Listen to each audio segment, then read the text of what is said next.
October 2018, and welcome to episode 6 of Nema Outpost, a monthly Star Wars podcast. I'm one of your hosts, Brittany. And I'm DJ. And DJ's going to start us off with the news today. So, news that might disappoint some Star Wars fans is that the official Boba Fett solo film has now officially been put away. They made the announcement they are not going to go forward with the Boba Fett movie, even though they had other people tapped like James Mangold to direct. And instead, more appropriately, if you really need your fix of Mandalorian delights, then they will be now producing and going forward with the TV series The Mandalorian. Right, and just to talk a little bit more about the Boba Fett movie. So, again, this movie wasn't officially announced ever. It was just speculation. So, Mashable published an article that said the never-announced Boba Fett spin-off movie isn't happening. And so, they talk about what they refer to as a shadowy source from Variety, saying that Lucasfilm is no longer working on the project, and that Disney and Lucasfilm had no content. So, in the original report, the Boba Fett film was meant to fall under, and again, this is from the article, the banner of a Star Wars story, just like we had Rogue One and Solo, but James Mangold, whose credits include Wolverine and Logan, signed on to write and direct, but it was never officially announced. They never said, okay, the Boba Fett movie is coming out at this point. So, while its cancellation is, I guess it is newsworthy, it doesn't seem like it's a huge deal because they never officially confirmed the movie in the first place. It had just been rumored for years, so... Of course, and especially after Solo, it seemed like the most logical. If they were to continue the Star Wars story movies, that would have been the most logical direction to go into after Solo. Right, and so I think this news also makes sense because it seems as if they, after Episode 9, are going to shift their focus to their television properties.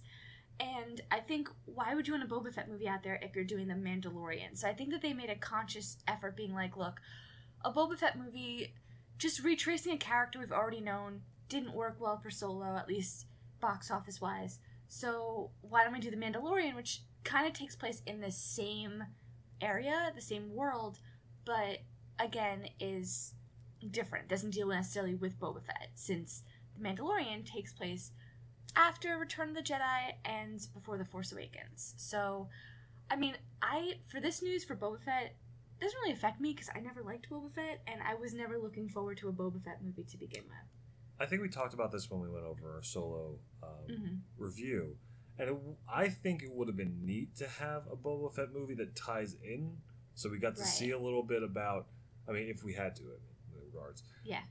See more. I'd like to see more about their relationship between Boba Fett and Han Solo, but it's not gonna, in my opinion, it's not a make or break sort of thing. It didn't need to happen, and especially a solo Boba Fett movie didn't seem like something that was going to be, to be able to hype it up in order to be an accessible movie for others. Right, and I guess this also means, there's a possibility, a very slim possibility, that Boba Fett could be alive in the Mandalorian time, like he escaped the Sarlacc pit. So there's a chance Boba Fett could still show up in the Mandalorian because, you can always retcon things all the time.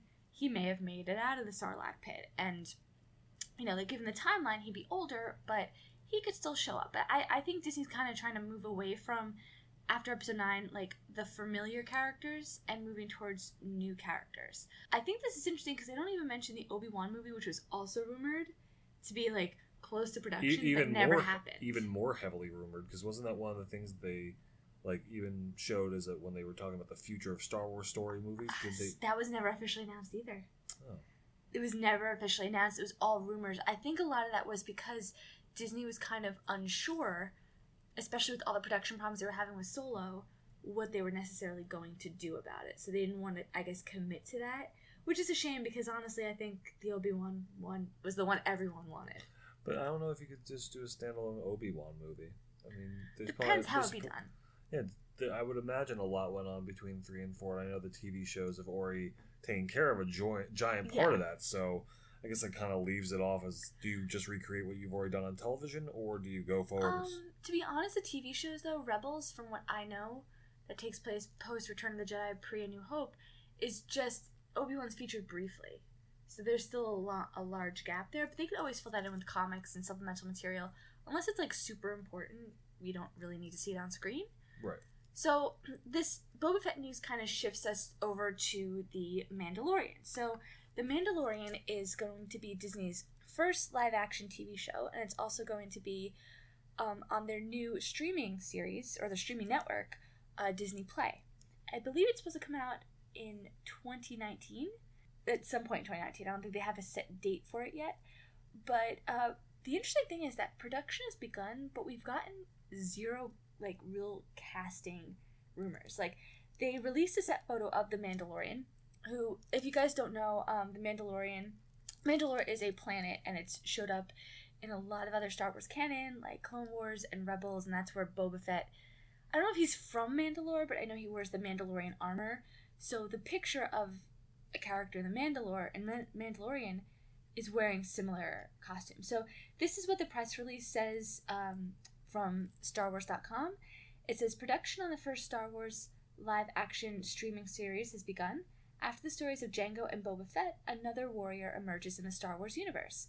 The Mandalorian is set after the fall of the Empire and before the emergence of the First Order. We follow the travails of a lone gunfighter in the outer reaches of the galaxy, far from the authority of the New Republic. The series will be written and executive produced by Emmy-nominated producer and actor Jon Favreau, as previously announced, with David Filoni, who did Clone Wars and Rebels, directing the first episode. Additional episodic directors include, they just give you a whole list there, some who did like some Marvel TV shows, and the two most notable here, Bryce Dallas Howard and I guess you say Taika Waititi, who did Thor Ragnarok. So he's directing that as well. And, you know, it's going to be obviously produced by Kathleen Kennedy and everybody at Lucasfilm. So they've shown a lot of behind-the-scenes photos, including one with Jon Favreau and George Lucas, as well as some props from the show, including, if this is like a Star Wars deep cut here, but if you guys know about the one character, it's a background character in Empire Strikes Back, in Bespin, when they're like evacuating Bespin, and you see this guy running in like this orange jumpsuit. He's holding this contraption that was really an ice cream maker. That's apparently appearing, probably as like a background prop in this movie, but I just think it's funny, because it's like, if you don't really know, like, you're like the deep cuts of Star Wars, you're not gonna know that. Right.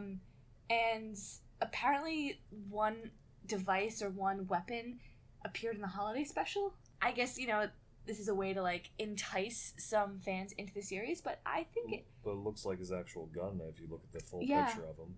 It looks like his rifle. Right. So, but you said this rifle that they show on one of StarWars.com? the photos, yeah, one of the photos they show on StarWars.com, or that at least Jon Favreau has posted somewhere, is a weapon from Boba Fett was having in the holiday special. So Okay. yeah, so it's I think the show sounds interesting. I mean, I'll check it out. It's 8 episodes, so it's not a huge commitment. It'll be interesting to see if they kind of move away from the nostalgia thing. Like, I hope Boba Fett doesn't show up in the show. Like, Well, I mean, they've already kind of said that. The first couple words of their yeah, release. but you never know. Like, After the stories of Django and Boba Fett Yeah. tells me that they're done. well, There might be callbacks, but I think they...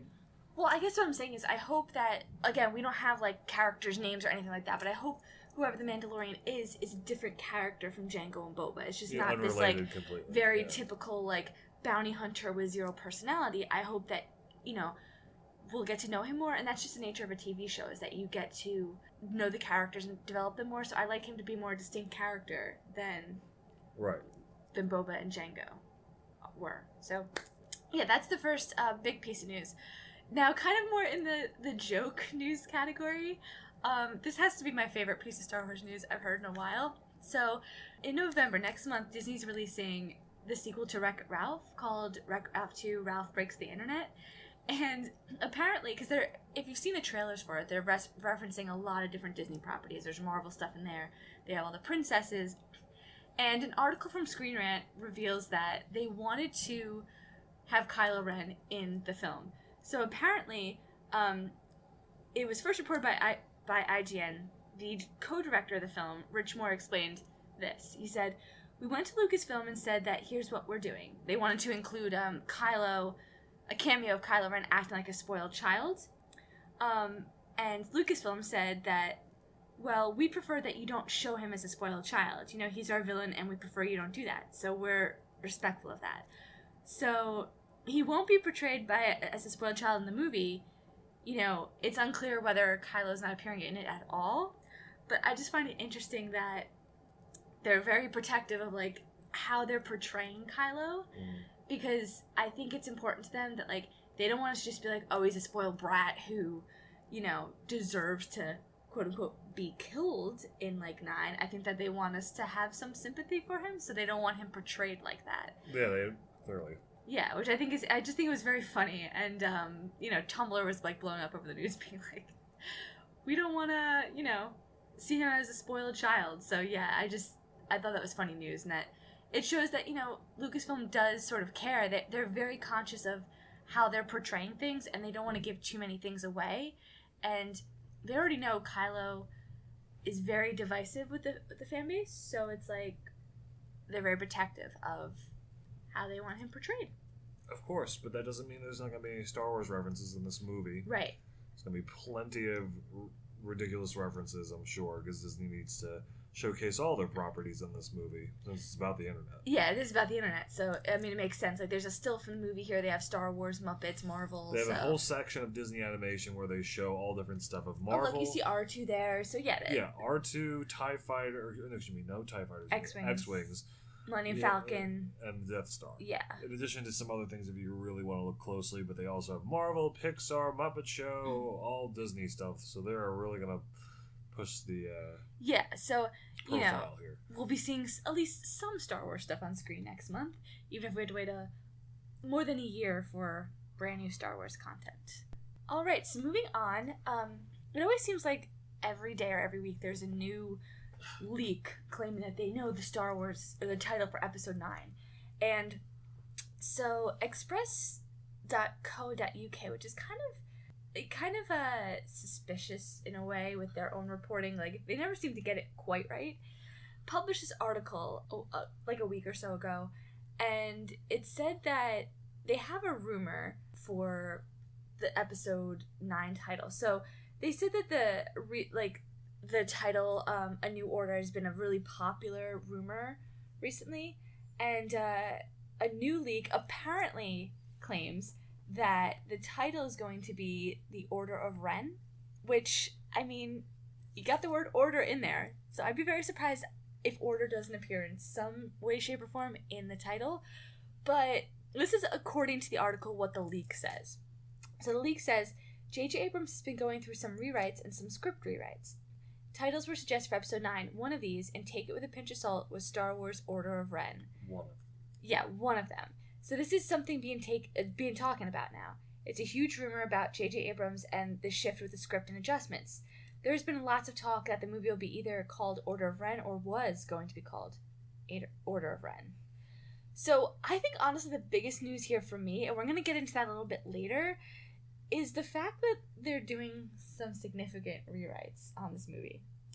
Which, I mean, it's not unusual for movies to have big rewrites, including blockbuster movies, but as we'll get into later, it's kind of affecting like where they're filming and necessarily the content of the movie. So I'm very interested. But what do you think? How legitimate do you think this rumor is? As legitimate as every other rumor. True, but then what do you think? I about the title, the possibility of it? No, just no. This is not. You know, how little have we...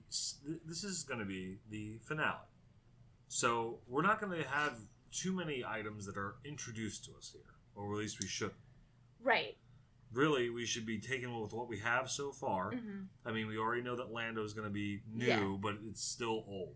Yeah. So I don't think that we're going to have... I know we have some casting that we have unnamed so far. We don't know what position they're going to have. Right. But I can't imagine it's going to be something that's going to... I guess what I'm trying to get at is the Order of Ren. We haven't... I know the Knights of Ren have been this, like, background image so far. We've talked about this for a long time, and whether they're going to be significant or not. We haven't even seen them yet. That's true. And, you know, it's like, I know a few episodes back I was talking about they're going to appear in this movie, but thus far, and to be honest, we haven't gotten really anything in terms of leaks. JJ's been very, like, protective of it at 9, which is fine. but we haven't really gotten anything to suggest they're going to appear in the movie. I kind of hope they do. But how I take Order of Ren isn't just that it's going to be just about the Knights of Ren. I feel like it's more about, again, the ideology of the Jedi are dead, their ways are dead, the Sith's ways are dead, so let's create something new. Just like, I still think A New Order would be a much better title. I think Order of Ren shows like, alright, the Jedi are done, but the quote-unquote Ren could be a new way of thinking about the Force. You know, more of like, because you can't call them Jedi because they're not following the Jedi code and they're not following the Sith code. And maybe when Kylo and Rey sort of break apart or come together in this movie but break away from their factions, they, like the Knights of Ren, almost become like the new group of Jedi. Like, I don't know. I don't think it's the best type. I don't think but I kind of get what they're going with. I understand what they're going with, but I don't think that'd be a great idea. No. If you're going to come up with something new, you can't reassociate something old. That'd Right. be like, I mean, I agree with what you're saying. Yeah. If they're going to have this new order, let's just go with the old title. Yeah. You can't call them Jedis. Right. Although that's going to be a tough thing for them not to do, because in order to go forward with Star Right. Wars, how are you going to not kind of call them Jedi? But that's a separate point. Yeah. What I'm trying to say is, Ren's already associated with Kylo as a bad guy. Yeah. So to say, oh, Yeah. never mind, scratch that. Rey is going to be called Rey Ren now, and they're going to have a family, and there's the Rens. That's kind of what has me worried. The fact is they're doing rewrites and considering this title, and I'm like, well, who says they're doing rewrites? well, It's we're rumor. gonna get into it later with like the set leaks and information about they've had to move the schedule around a lot because they're doing rewrites. But I still think you can have the same idea of like the Order of Ren, but call it a new order because you're creating something new, a new government, a new ideology. I think that works better and it's more accessible.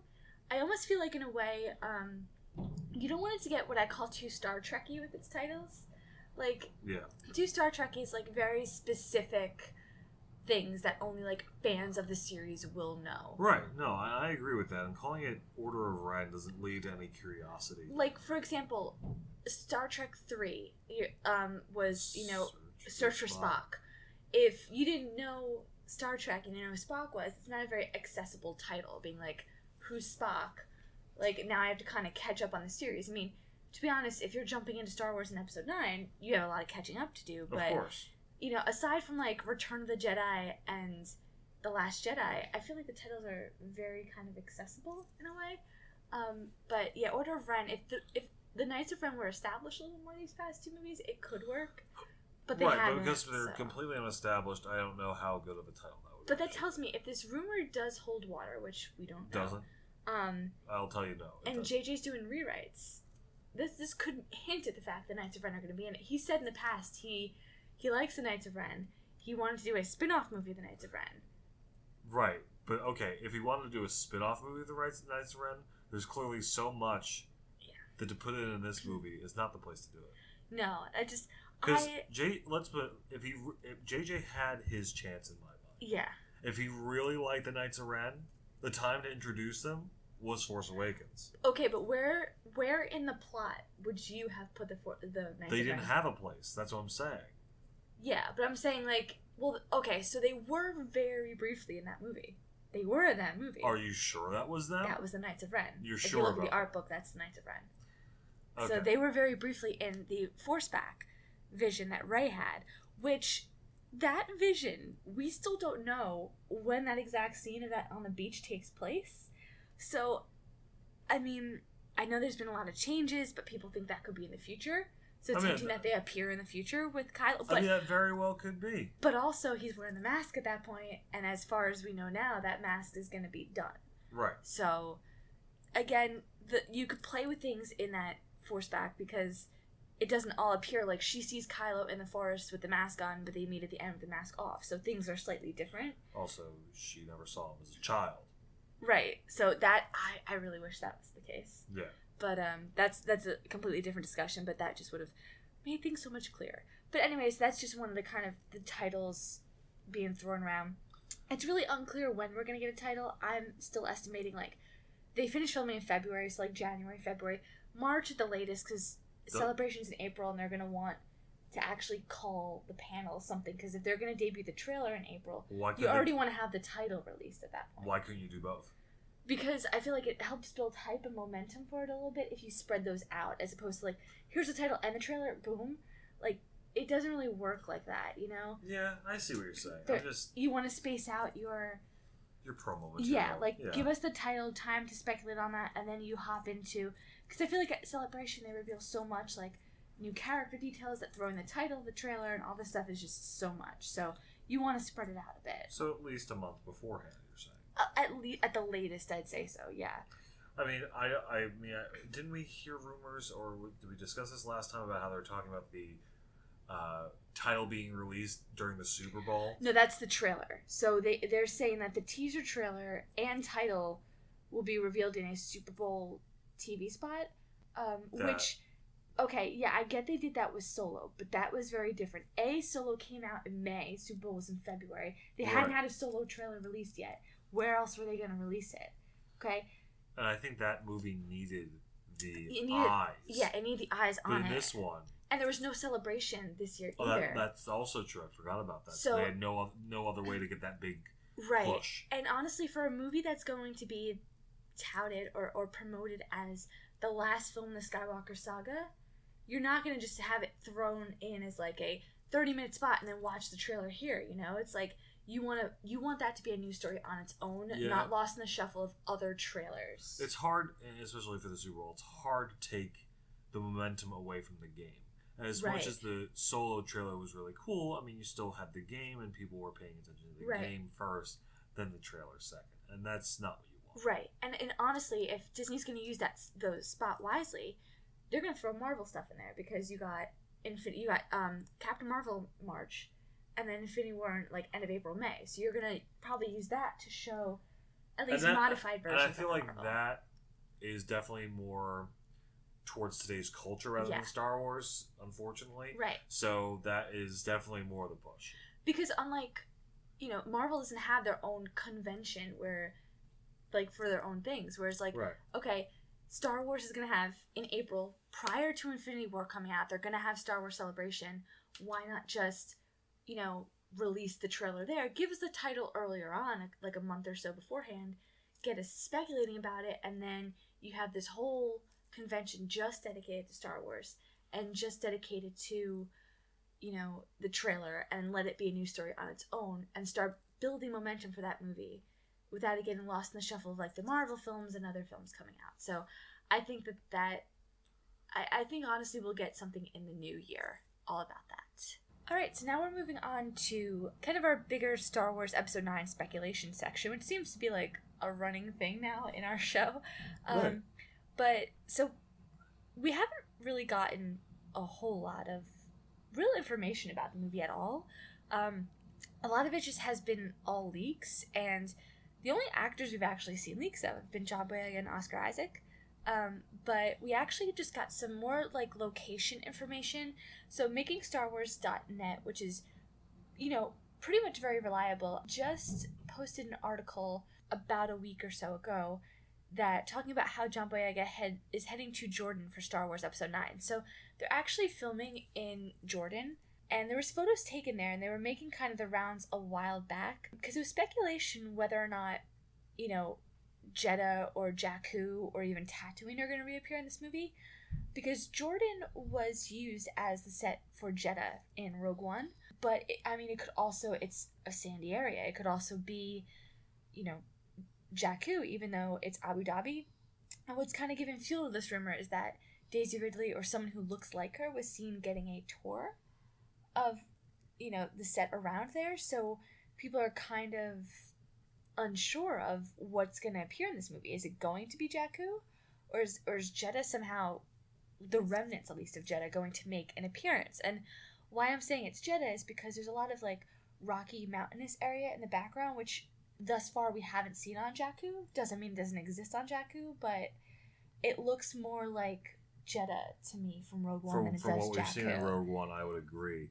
And you do see a lot of, what they have, at least right now, cutouts of some alien figures strewn in the background, so to obviously imagine they will be replaced with CGI, But just to get the idea and the filming aspect, they have to have those figures in the background, and it does definitely seem much more rocky than Jakku ever did. Right, because Jakku was just plainly flat land with a couple of it was sand dunes and stuff, and it was just a very like desolate wasteland. And even Tatooine had some like part rocky areas, but it just looks like Jakku is just all sand. So again, I'm not saying it can't be Jakku, but it could be Jeddah. So how, like, what do you think? What's the story possibilities if it is Jeddah or if it is Jakku? You know, how could Jeddah makes impact the story, because Jeddah was, at least the city was partially destroyed in Rogue One. So well, if there's some remnants of the Kyber crystal area, maybe we find out more of the origins of how Jedi were meant to be, rather than what it turned into with all the books and such. Right. And also, do we fix the lightsaber, or do we make it get a new one? You know, like that's been the talk for a while, whether Rey's going to get a brand new lightsaber or if it's going to be a recreation of the old. Well, I think it's very telling that the crystal's still intact. Right. In the legacy saber, but I do think that it would be nice if she went to Jeddah. I'm saying they because in my head I feel like her and Kylo, but if she goes to Jeddah, because it's more of an exploration about the Force, which I think, especially if the whole idea is going to try to bring balance to the Force, you need to understand it. And if Jeddah is it's considered the holy city for Jedi, then it makes sense you go back there to kind of go to the origins of it. For a new beginning. So especially a place that was destroyed, to start a new beginning there. And then, like you said, with the Kyber crystals, maybe Kylo goes there with her, because at some point they're kind of rogue, so they go to Jeddah, and maybe he gets a new Kyber crystal, because that's a possibility as well. If you're not aware, Kyber crystals are what gives a lightsaber their power, and essentially what it is all Kyber crystals are clear, and they only get their color when the owner touches them. So that's why in Rogue One, when Jin's mother gives her that necklace with the Kyber crystal on it, neither one of them are Jedi, so it's not going to show a color, but it's sort of like when you're going to make your lightsaber, it's a rite of passage. Like when you touch a Kyber crystal, it's going to turn blue, it could turn purple, it could turn green. Red is the only unnatural Kyber crystal that's like kind of man-made, whereas like artificial. Yeah. So, you know, it'll be interesting to see. I'm leaning. Well, it could be purple. It'd be nice. It's a balance of red and blue. No, I'm just saying it wasn't originally. It was not meant to be purple. It was only because of Samuel L. Jackson that they made that change. Well, the fact that purple's my favorite color is something that's cool. Well, I am just making note. Not originally meant to be purple. But nowadays, I'm sure they would have any color work. I mean, remember the early rumors of Rey's new lightsaber that we always talked about was it's going to be a double-sided yellow lightsaber. Well, according to canon, yellow is more for like spies, and like because the different colors mean something different depending on your Force abilities. So that's why when you touch it, it turns the color that sort of fits you. So it's almost like in Harry Potter, where like the wand fits the wizard. Right, of course. Like the lightsaber, the Kyber crystal fits that person. But I know we've seen many different incarnations of lightsabers on other than the movies. But you know, in the movies, we've only seen 4 colors. Right. So I think this would be an opportunity to introduce more colors, at least. You know, so we'll see what happens. I'm leaning more towards Jeddah than Jakku. I'm not saying Jakku's not going to appear. I do think it is. Again, with these pictures, though, Jakku. Like, we only saw Rey's living place. We didn't see anyone else's living place. But this doesn't seem, like, at least the huts they have here, they're all, like you mentioned, it's a holy city almost. Yeah. So it kind of seems like a pilgrimage sort of thing where they have, like, a lot of tents in a closely encamped area. And obviously, the set's not going to be what we see on the screen. They're going to have so much CGI that it can completely change. But it kind of leads me to believe it's not Jakku. And also Jakku, what's distinct about that is that there's always downed starships, because that was the final battle of the Empire. Right. So there's always like starships, and again, that would be CGI. But they would leave room for that. They'd leave room for that. There isn't room for that. This is very rocky and mountainous, so it could either be a different part of Jakku, or it really could be Jeddah, which I think it is. That's not to say that they're not going to go to Jakku, but they could. But the fact is that this is filmed in Jordan, the same place they filmed parts of Rogue One, kind of lends more credibility to the idea that this could be Jeddah that we're going to. Right. So back to the John Boyega spotting in Jordan. So this is what the article says on Making Star Wars. So they're saying that, I'll just read what it says here. It says, today we have some set photos from Pinewood Studios as John Boyega arrives in Jordan for Star Wars Episode 9 filming. We're fairly certain these photos are for Star Wars Episode 9. So could these new photos be related to the Jordan filming John Boyega is about to partake in? J.J. Abrams has said to usually film his movies mostly in order, so these sets going up now while Boyega heads out to Jordan could mean there's some close connectivity between the locations at the moment. But nothing is really confirmed. So John Boyega posted on his Instagram some photos of what looks like a mosque. Yeah, it says the mosque in... Someone's explained that this mosque is Akiba, Jordan. It's by a beach and near Wadi Rum, which is right where they're also... Right. Where the set pictures were. So I think this is very misleading because I don't think that this mosque is appearing in the movie. No, it doesn't look like it's appearing in the movie. It looks like just a picture of him in terms of being just a tourist. Yeah. So... But okay, so the big part of this article is that there's some new sets being created at Pinewood Studios. So this is what the article says. It says, so here are some photos for the weekend. It says the architecture is pretty interesting, but they're not sure whether these photos, which look like white buildings or buildings that haven't been painted yet, being built around the studio, they're unsure if it could be for the Mandalorian, but they said that the photos have a Naboo feel to them, and that kind of fits in with rumors that we've heard that possible future filming locations are going to be in Italy, where they filmed Naboo previously. So that could also be, they could be filming some of Naboo, which honestly, I think in this movie we're going to be doing a lot of traveling and a lot of kind of hopping around to different important planets. And Naboo could be one of them because it's pretty important to the Star Wars canon. And then so one of the final photos they released was of an orange X-Wing. So again,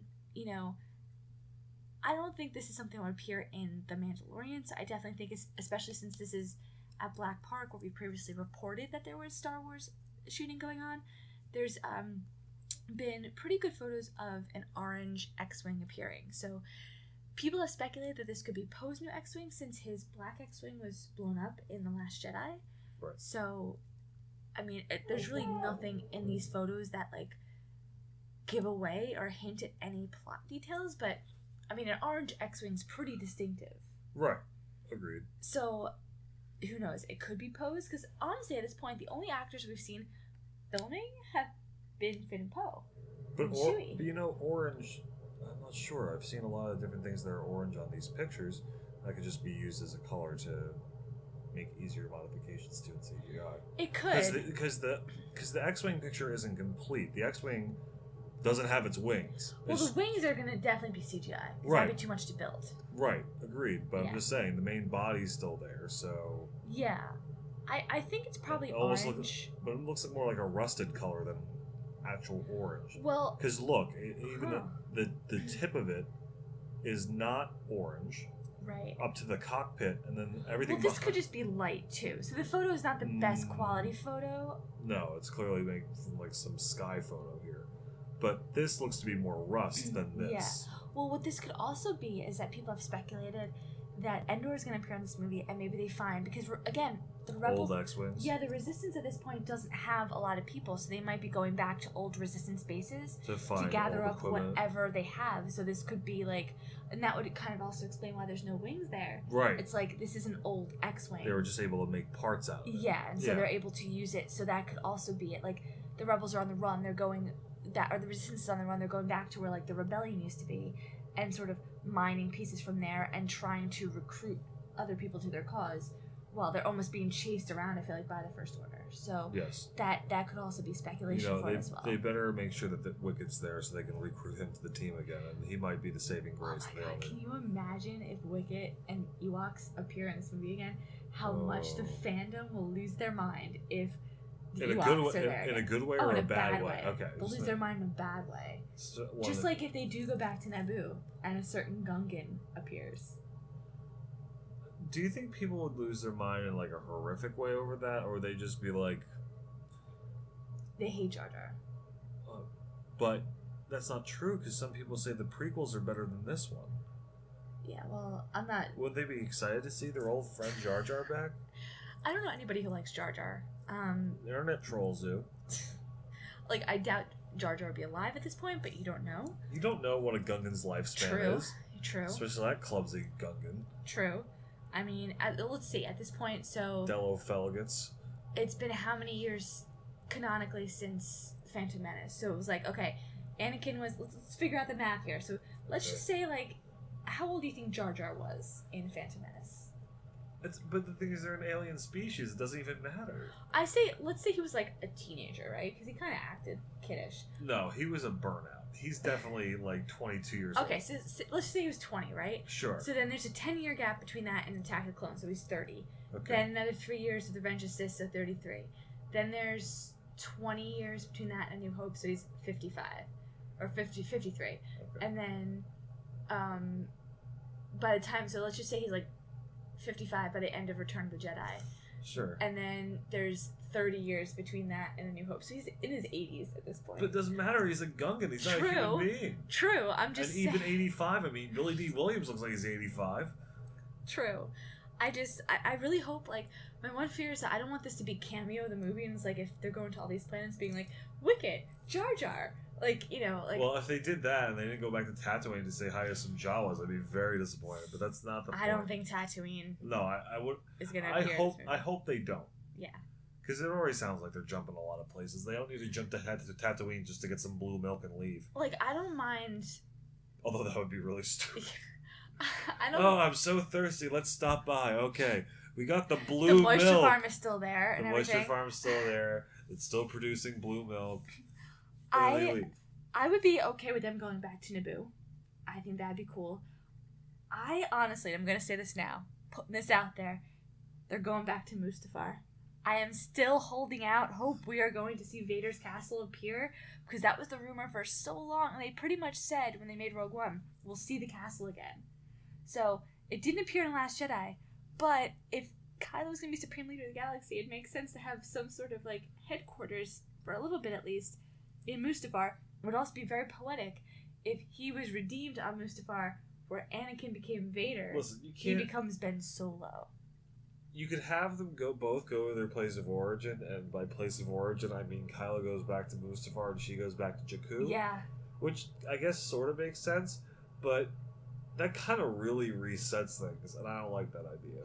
Well, no, I think, again, it makes sense in terms of his hero story and hero's journey. If we're following the mythology that these stories do follow, is that the hero at some point needs to recognize how far they've come, but still how far they have to go.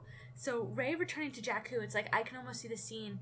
She's going back to the AT-AT where she lived in, seeing all the marks she left, and then like waiting for her parents, and then going to the grave where her parents are to finally shut the door on that part. Because as a character, she can't move forward if she's still in denial about it. Because, like, Last Jedi made it clear she knew her parents were dead and were never coming back. But her way of coping with that trauma was like, oh, they're coming back for me. She kept the same hairstyle she had when she was 5 years old and got dumped off on Jakku because she was hoping her family would come back. It was how she manifested the drama, and Kylo was like, no, you gotta face up to it. That, like, they're dead. And so I think she's actually going to face up to it, that they're dead. And I think that they both kind of learn from each other, I think, at the end. And I think he's going to go to Mustafar, and it's like the idea of he's the one that sort of needs to let go of the past.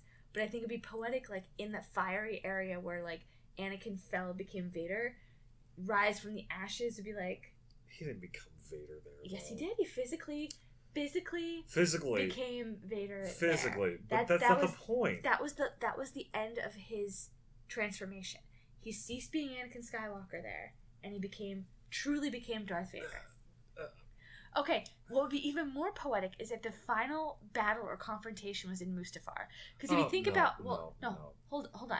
Let's follow me for a second. I'm listening. So, you see, in Revenge of the Sith, you know, Padme did the same thing that Rey did the Return of the Jedi. It was like, I can redeem him, I can save him, and Anakin was too far gone at that point, and then when he thinks he's threatened, again, these scenes were very deliberately parallel. I'm following. He goes after and essentially kills Padme. I don't buy that she died of a broken heart thing. He strangled her, pretty much killed her. Okay.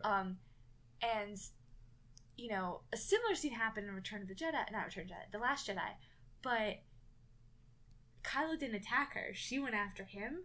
And so this parallel thing is like, I almost feel like, again, the whole thing in Mustafar is going to happen. They're going to have a confrontation. Instead of him killing Rey, like Anakin, quote-unquote, killed Padme, he's going to save her. I mean, they kind of played with that trope a little bit in The Last Jedi, but I still think it would just be really kind of poetic and bring the story full circle if it was like Anakin ceased being Anakin Skywalker here, was Vader, truly became Vader here, and then Kylo ceases being Kylo Ren here and truly becomes Ben Solo. Well, okay, just based on what you were saying about how JJ likes to do things in order, I guess we'll find out in a couple months whether that's actually going to come true, because that obviously sounds like a finale. But I don't like that at all. I think that's personally, he cut Dooku's head off, he was already Darth Vader mentally.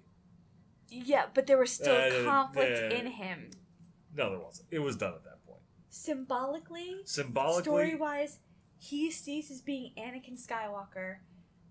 The moment when he's there and she offers like him an out and says, "No, we can go." He's like, "No, we'll do this."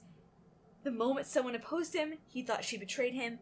He choked her. That's the moment he becomes... not the moment when Obi-Wan says, "I have the high ground," and cuts his limbs off? No, prior to that. Oh, so what you're telling me is that in this new movie we're not going to need a 45-minute battle scene? It's not going to be... sure? I'm positive. Because All I'm saying is that to go that far, to hit all these spots that we're talking about, we have nothing so far. That I get it's already in the beginning. But to go back to Mustafar, and for what reason? Just for poetic reasons? No. I think Mustafar is going to be... I think we're going to honestly see it towards the beginning, because Vader's castle's there. I still don't think that you'd have it in Rogue One if it wasn't going to be in Mustafar. And honestly... But what does that have to do with anything? What does Rogue One have to do with anything with this? First of all, Kylo can be there as Supreme Leader, okay? And I could almost see, like, when Hux stages his coup, him taking over, and, like... Because he's the type that would be, like, chilling in the castle like it's his own friggin' castle. And it would also be like, look, how much further can you get in terms of power than living in Darth Vader's castle? Because Kylo so wants to be what everybody expects him to be. They expect him to be a monster? Okay, I'm going to be Vader. I'm going to live in that castle. I'm going to live out what everybody expects me to do. And then he falls from that motion because he's kicked out, and it's like, Mustafar is going to be the breeding ground for the birth of Ben Solo and the death of Kylo Ren. It's just, it makes such sense in my head, story-wise. I get it makes sense, but boy, does that sound like no. Honestly, if it's done well, I think it could be great. I really hope they don't rehash that. You don't want them to go to Mustafar at all? No. I don't see the purpose in it. How does that develop the story to go back? Because this is bringing everything full circle. This is also the end of all the 8 movies. 9. But 9, yeah. 8 that came before it. Yeah, but Mustafar wasn't important. It's not okay to bring it full circle. You don't go back to Mustafar. To bring it full circle, you should go back. If you're really being honest, you should go back to Tatooine. Mustafar, what is on the planet itself, is symbolic. It's a mining planet. Mining things, you build things. Things were destroyed in the battle because of the lava. Mining things, you take things. You don't build in a mine. Lava also creates. It can destroy and it creates. Symbolism there. It's symbolic. Okay? I know, but that's so. Lava destroys, lava creates. That is so heavy in symbolism. Oh, and like the end of Return of the King wasn't heavy in symbolism, that they throw a ring into a volcano. Why are we bringing up Lord of the Rings on a Star Wars podcast? I'm just saying. Why are we bringing that? I'm just saying, because it's like the symbolism that is. But that was a book. That was a book. But it's tried and true symbolism. Symbolism, whether it's a book or a movie, still works. I know, but the thing is, don't we want to get? You're talking about full circle because he turns into Darth Vader there, just because he chokes Padme at that moment. He truly embraces the dark side at that moment. Oh no, he doesn't. That moment. Yes. Not when he kills all the children. Not when he kills Mace Windu. At that point where he's making a choice between Mace Windu and the Emperor, that's not the choice? Those are leading him to there, but I honestly think... Come on. Okay, no, because there's this one moment here before Padme arrives on Mustafar where he has this really conflicted look on his face. She arrives and it's almost like, okay, I'm doing all of this for her. This is all worth it for her. Wow, I'm seeing more of the Last Jedi parallels in my head while I'm thinking about this. Anyway, she's coming to him. He's like, hey, I did all of this for her. If she comes with me, this is worth it because I did all this to save her. He does the offer. She's like, no. And then at that point, he's like, forget it. His last connection to the good and the light, he destroys. Hence, he completely embraces the darkness at that point because he... Wasn't his connection with Obi-Wan a connection to the light? At that point, he already hated Obi-Wan. At that point, I think he already wrote Obi-Wan off. He shows no sympathy for Obi-Wan at that point. And it's like, Padme was, again, the thing that was, quote-unquote, driving him to do the things he did in that movie. Okay, so I see the connection between Rey and Kylo, and the connection between Padme and Anakin. Mm-hmm. But what the heck does that have to do with Mustafar? Just because that was the place? That's pretty weak.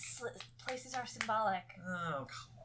No, I think it's gonna happen. It makes sense. There's a reason why symbolism works in books and movies. So, I just want to be clear because some people don't get the very subtle symbolism that was in The Last Jedi, which wasn't, in some terms, that subtle. They need, like, big, apparently people can't understand symbolism, big, like, huge symbolism for people to get it. And it would just be something great to wrap up the entire Skywalker saga and the whole story that was going on there. It would just...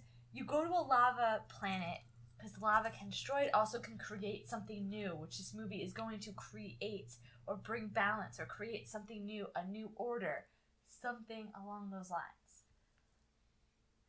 I hope not. I hope it's not that. What do you see then? I've already discussed what I've seen, or what I want to see, but from just based on the set pictures we've seen, we're jumping planets like crazy. Well, again, we don't really even know what plans we're going to or whatnot. But we don't even know if Mustafar is going to appear in this movie. No, we don't. But I know that's just speculation at this point. But we have at least two spots. Yeah. We have at least two. We know we're going to a sand planet, whether it be Jeddah or Jakku, or we're going to somewhere in the woods. Planet. Yeah. That's what we've got. And I would imagine something in space. But that's the hard thing for me to understand. Yeah. Is that we're going to have a setting in Mustafar where there's a castle for a movie that's generally about space. But it's a fairy tale. It's not science fiction. It's a space fantasy. It's a fairy tale. Did I say it was science fiction? No, but like... Okay. But it's a fairy tale. It would make sense to have a castle. Wars is a fairy tale. That's a very generic thing to say. But no, the idea, mythology, and the hero's journey, where do you see those tropes appear the most? In fairy tales. So it makes sense that you need those elements in there, but you have a science fiction-y or space fantasy twist on it. Okay? Listen, your logic is fine, and I'm not arguing with your logic. No, I know. My personal opinion, to go back to Mustafar and see that planet again, I don't want to see it again. Because for me, that's just going to bring up a 45-minute battle scene that went way over the top. But they're not going to do a 45-minute battle scene. I'm not saying they are, but what am I going to think of when I see Mustafar? I'm going to think of... I think you leave that planet... Wow, this is telegraphing the fact that Kylo's getting redeemed. That's what I'm thinking. If we see Mustafar in this movie, if in a couple months from now, we get reports that they're going to Mustafar, I'm like, it's redemption. You don't... But, okay, first off, you personally don't need that to tell you that. Because you've seen every other thing that tells you that already. That would really confirm it, though. No, it wouldn't. Yeah, it would. You'd still have doubts. I mean, I'll have doubts up to the release of the movie, but exactly. that would add to it, for sure. That would add speculation, but Oh, Star Wars. Fun speculation's all part of it. But we'll see. We could be completely wrong. I could be completely wrong, and Mustafar never appears again. We never see Vader's castle. It's just like, to encompass everything we've talked about a forest planet that could be Endor. We've talked about Jakku or Jeddah. We've talked about Naboo. We've talked about Mustafar. We've talked about Endor. No, that was the first thing I mentioned. So at least those 4 places. Yeah. It just seems like, how are you going to hit all those marks? Right. Well, I think in addition to, there's going to be some stupid space battle where Poe Dameron's flying around like a moron. I think it's going to... Oh, no, but wait. You also have to go back to the casino planet to pick up those children. Because remember, those children are also important. I think at that point, there's already going to be a time skip. They'll already be involved somehow if they're going to be involved in it. Because remember, there is a time skip.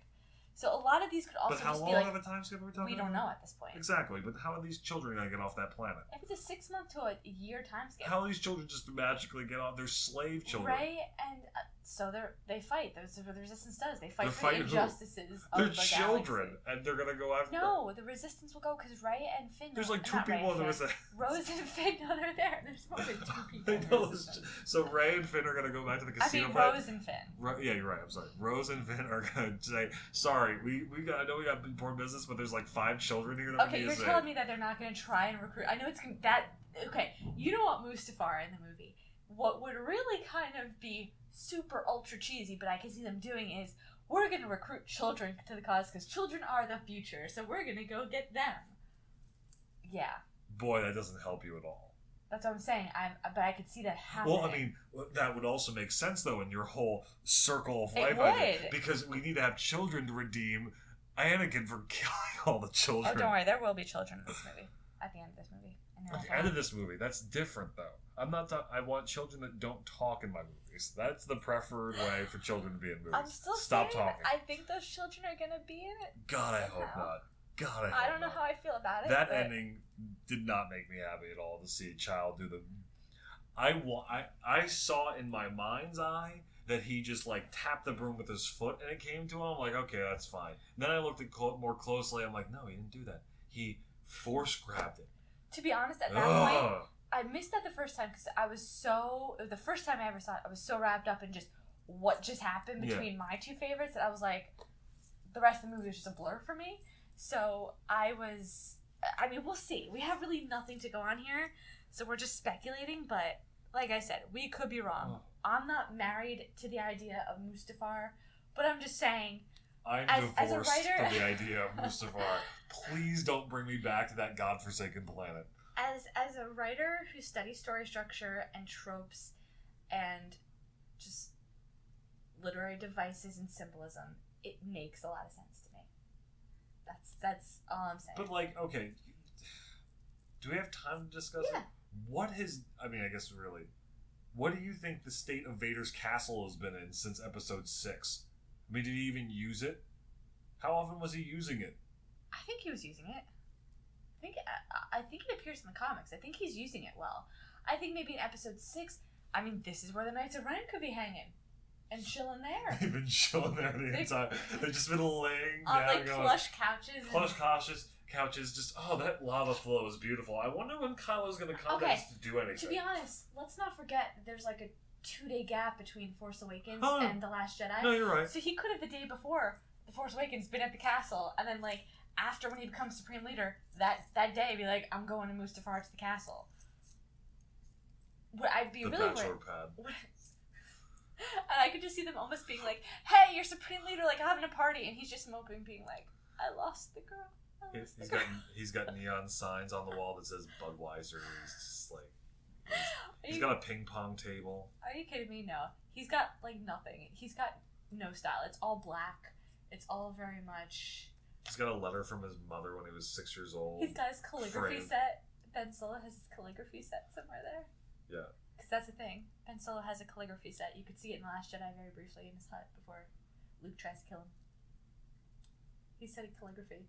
It's his writing on the pod that brings Rey to him. It's his property of Han Solo. Yep. So, I mean... Okay. I think we've got... I think we've discussed enough about Mustafar to make people happy. Well, this will be funny when, in over a year from now, when we come back and, we do our final predictions and we also talk about episode 9, and we'll be like, Oh, remember that time we talked about well, Mustafar and I was right? We'll replay this conversation 13 or 14 months from now, and yeah. And we'll see where we are. We could be completely wrong. We're not saying we're right. Yeah, we'll definitely recap all of these wonderful discussions. We have to really document all these things that we've said about our rumors, because I really hope that when we come to December 2019 and there is no Mustafar in the movie, that we can go back to this and we can explain where you were thinking. It's part of the fun, and I think next November we'll do like a big final predictions podcast, being like, this is everything we think that it's going to be in the movie, and then we'll just be like completely wrong on everything, 90% of it. Yes. But yeah, so that is our show for this month. But it's amazing how a orange or rusty X-wing can lead to us talking about Mustafar and the end of episode 9. But that's where we are. Yes, so, it is. All right, so that's it for this month. You could follow us on SoundCloud and YouTube, and also on Twitter. Our handle is @NemaOutpostPod. And you can follow me on Tumblr. My Tumblr name is The Four-Eyed Jedi. That's EYED. And my blog title is Darkness Rises and Light to Meet It. So we also wanted to have a shout out to the many listeners that we've had. We are very impressed with the amount of people that have been listening to us. So we want to just say thank you and continue to share our content with others so that we can continue to increase in our popularity. Right. We do this for fun. You know, I'm not in this to be like the biggest Star Wars podcast or even like the best Star Wars podcast. Wait, we weren't? Unfortunately, no. Wait, I thought the whole... With our beautiful arguments like that? Oh, jeez. I thought that we were in the running for best Star Wars podcast, and I thought we were going to grow to at least, a ton of people. Well, I'm just doing this for fun and for speculation. No, this is yeah, no, absolutely. And but it's nice to see, it's actually really nice to see how many people have actually listened to us. And how many people have liked the podcasts and across SoundCloud and YouTube. Yeah. And so thank you guys, really appreciate it. And thanks for everybody, on Tumblr who follows me with my metas and reblogs and stuff like that. It's a lot of fun. And do you want to preview anything that you're coming out with? I do. In the works. I don't know if it's gonna be the next couple months. One meta that I am thinking about doing is, and I'll just give you the title, it's The Love of Power versus the Power of Love in the Star Wars saga. So I'll leave it at that. Alright, so until next month, may the Force be with you. And...